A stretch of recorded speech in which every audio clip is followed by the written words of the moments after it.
Hey guys, আসসালামু আলাইকুম। রাত্রে যখন শুতে গেছিলাম বিছানায় মনটা অনেক খারাপ ছিল। সকালে যখন ঘুম থেকে জাগলাম, যখন একটা গাছের গোড়ায় গেলাম মনটা ভালো হয়ে গেল। সম্মানিত ভিউয়ার্স, একটু যদি পরিষ্কার করে বলে একটু পিছনের দিকের থেকে বলে আসতেছি। সম্মানিত ভিউয়ার্স, আমাদের বাংলাদেশে লিচু পছন্দ করে না এমন মানুষ খুঁজে পাওয়াটা অনেক কষ্টসাধ্য, এটা আগেও বলেছিলাম। কিন্তু লিচু গাছের কিছু ব্যাড সাইড আছে। আপনি একটা ছাদ বাগানে বালতির মধ্যে লিচু চারা স্থাপন করবেন, কশিনকালেও আপনি ফল পাবেন কিনা সন্দেহ আছে। আর আপনি যদি একটা কলমের লিচু চারা মাটিতে স্থানান্তর করেন, তাহলে 5 বছর পর আপনি ফল পেতেও পারেন। আর যখন গাছটা একেবারে মেচুট হয়ে যাবে, তখন কিন্তু এটা ধারাবাহিকতা নেই। হঠাৎ করে 1 বছর আসবে, আবার হয়তো 2 বছর আসবে না, আবার হয়তো 1 বছর আসবে, হয়তো আবার 3 বছর 2 বছর আসবে না। সব কিছু মিলিয়ে তার কোনো ধারাবাহিকতা নাই। নিঃসন্দেহে লিচু মজা। তো সকালে ঘুম থেকে উঠে গাছের গোড়ায় এসে মনটা কেন ভালো হয়ে গেল, এই যে আপনারা ফুলটা দেখতেছেন, এটা হচ্ছে কি থাই থাই জাতের লঙ্গানের ফুল চলে আসছে।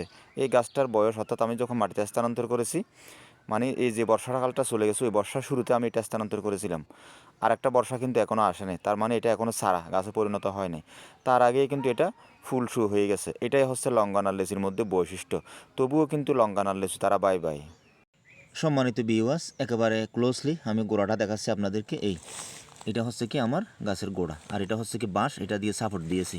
তো দেখেন এখন একেবারে চিকন একটা জিনিস, সেটা সাপোর্ট তো বাধ্যগত দিতে হয়, কারণ ছোটোবেলার থেকে বাচ্চা কাচ্চাদেরকে যেরকম শাসন না করলে এরা হাত ছাড়া হয়ে যায়।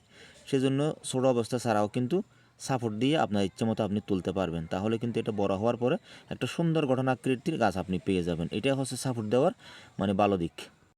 সম্মানিত ভিউয়ার্স, লঙ্গান জাতের একটা বৈশিষ্ট্য হচ্ছে কি, আপনি একেবারে ছোটো অবস্থায় ফল নিতে পারবেন। এটা গাছের তেমন ক্ষতি হওয়ার সম্ভাবনা খুবই কম। তবে একেবারে যদি নাজুক ছাড়া হয় তাও আপনি ফল নিতে পারবেন, অথবা অতিরিক্ত যদি ফল হয় তাহলে কিছু ফল আপনি ছাঁটাই করে কেটে ফেলে দিবেন। তাহলে কিন্তু আপনার আর গাছের কোনো পার্শ্ব প্রতিক্রিয়া এফেক্ট হবে না। সম্মানিত ভিউয়ার্স, সেজন্য আমি বরাবরই একটা কথা বলি, যদি কেউ অসময়ে এবং খুব ধারাবাহিকভাবে প্রতি বছর লিচুর স্বাদ আস্বাদন করতে চান, তাহলে আপনি অবশ্যই যে কোনো একটা ভালো জাতের লঙ্গানের চারা আপনি চুজ করুন। তাহলে কিন্তু আপনি সারা বছর লঙ্গানের স্বাদ আস্বাদন করতে পারবেন, অর্থাৎ লিচুর স্বাদ আস্বাদন করতে পারবেন। তবে 12 মাসে হতে হবে।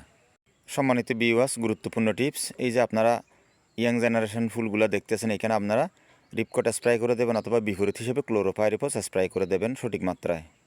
সম্মানিত ভিউয়ার্স, যখন গুটিতে পরিণত হয়ে যাবে তখন আপনারা ফ্লোরা স্প্রে করে দেবেন, অথবা বিপরীত হিসেবে মিরাকুলন স্প্রে করতে পারেন। সম্মানিত ভিউয়ার্স, আপনাদের কাছে যদি জায়গার আয়তন কম হয়ে থাকে, আপনারা লিচুর চারা ডিলিট করেন, লঙ্গানের চারা চুজ করেন, তাহলে আপনি ভালো একটা ফলাফল পেয়ে যাবেন।